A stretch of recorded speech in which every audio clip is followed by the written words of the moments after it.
Have you ever Hey thought girl, about I've been starting a searching for you on YouTube TikTok. channel? Just wondering, have you ever thought of Have you ever thought starting a about YouTube channel? starting maybe a YouTube channel? Today.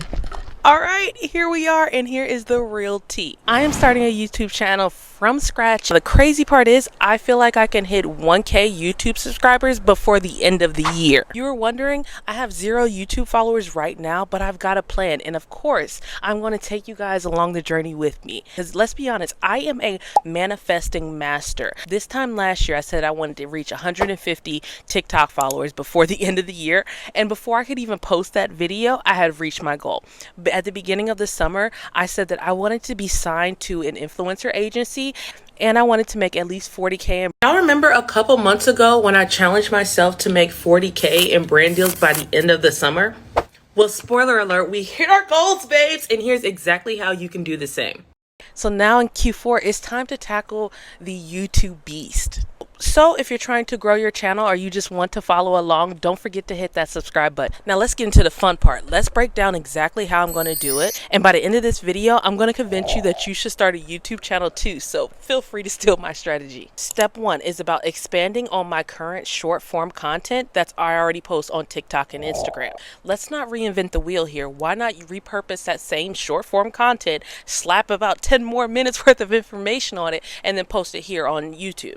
A lot of my short form videos that tend to go viral are ones where I'm teaching you guys things. And the number one question I tend to get is, okay, wait, we need to break this down a little bit further. Talk to me like I'm 5. And YouTube is the place where I'm going to talk to you guys like you're 5. This is going to be where all of these step-by-step tutorials. This is where you're going to see the behind the scenes about how I do everything that I do in terms of social media, how I grow my channels and everything. This will be the place where I don't gatekeep anything. I'm giving you all the nitty gritty, the raw. So take this tip, and if you're interested in about doing a YouTube channel, just repurpose whatever you do on your short form platform. So for example, if you're a cook and you like to post like aesthetically pleasing cooking videos, why not post your full-on recipes on YouTube?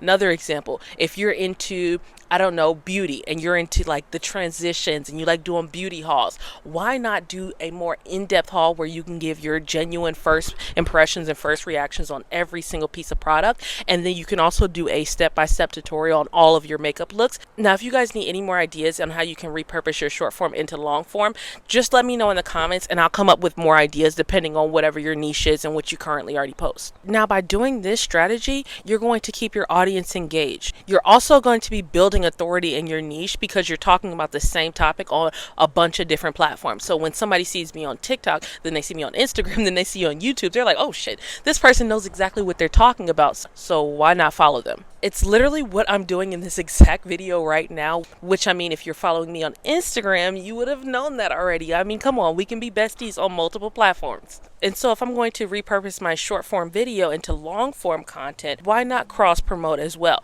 So in a lot of my TikTok and Instagram videos, if it's going to be a longer YouTube video, I'm just going to let my audience know that. Like if you want a deeper dive or you want to go more in depth, be sure to follow me on my YouTube. I'll be posting a video about this next Tuesday. Now, just this first point alone is going to put us ahead of the game because we're not really starting from scratch. We're going to bring our audience from all the other platforms with us onto this longer form.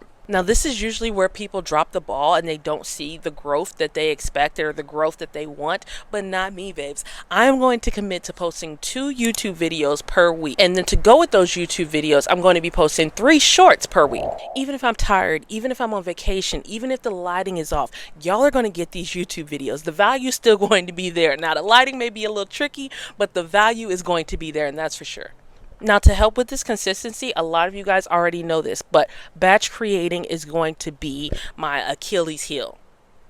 I don't even know if I said that the right way, but batch creating is going to be so imperative. On Sundays is when I'm going to batch create my YouTube videos. I'm going to try to create 2 videos every single Sunday, and then throughout the week, I can just sit there and edit the videos. Now this way, if life gets busy throughout the week, I don't have to worry about doing my hair, doing my makeup, putting on clothes, coming to film. I just need to worry about editing, which is something that I can do anywhere that I'm at. So whether you're doing YouTube or not, batch creating is going to be a great idea whenever you're starting a new social media platform and you're trying to build up that consistency. It's a lot of work to film, edit, and post all in one day. Now, not only is batch creating very important whenever you're starting a new platform, but so is sticking to a consistent posting schedule.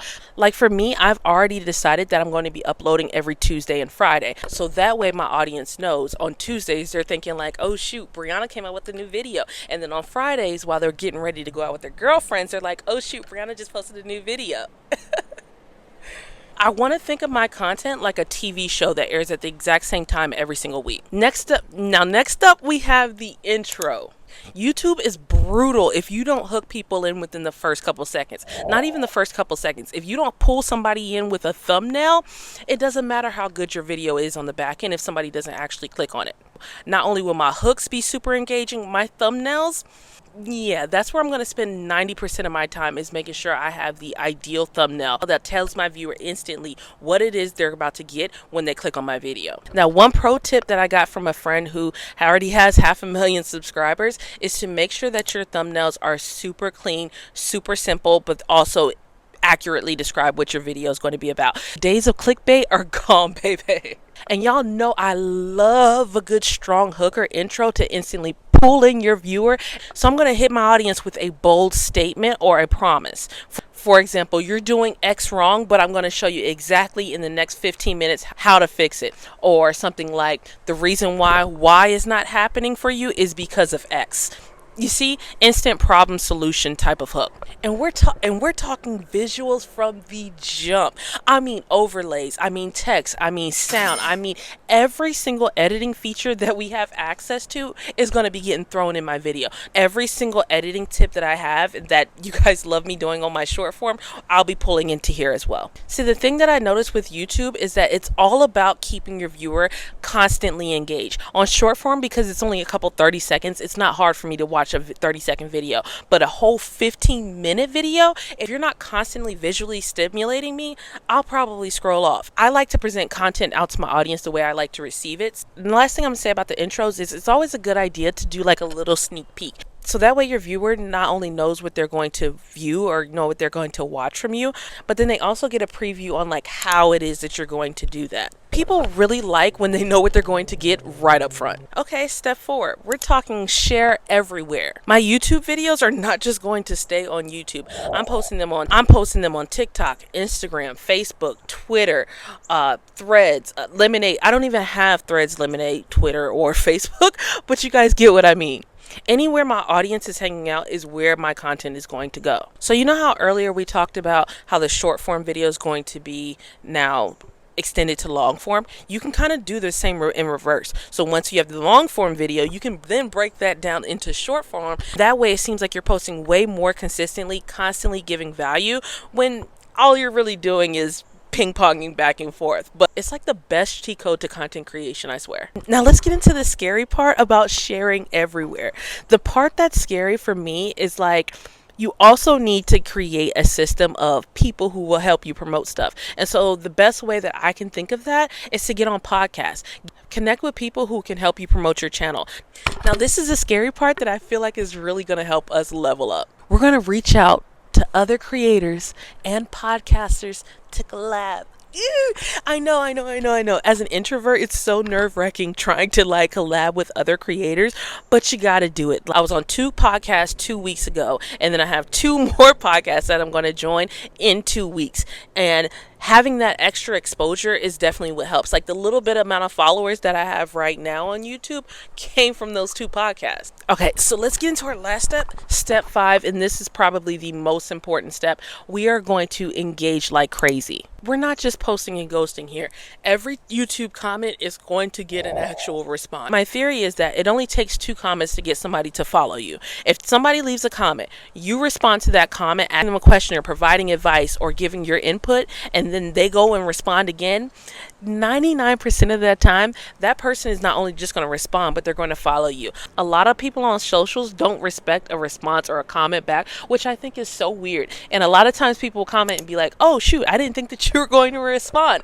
And then a couple seconds later, I get a follow notification from them. And so that's the plan. Now to recap, we are going to turn our viral short form content into long form content. Batch film to stay ahead of schedule. We're going to grab attention in our intros with a bold bold and strong statement. We're going to repurpose our content to maximize our reach, and also it'll prevent burnout. And then lastly, engage with our audience to build community. So you've seen the strategy, now let's make it happen. Now if you want to follow along and watch me hit my 1K goal, please don't forget to subscribe. And if you're one of my first 100 subscribers, please let me know down in the comments. It's a super exciting surprise to give you all once I hit my 1K. Thank you all so much for supporting me. I'm pretty sure at this point you want to start a YouTube channel too. So I'm going to let you go ahead and start brainstorming ideas, creating your strategy, stealing my strategy and mirroring it for yourself. I've taken up enough of your time. I will see you in my next video, okay? Love you. Bye.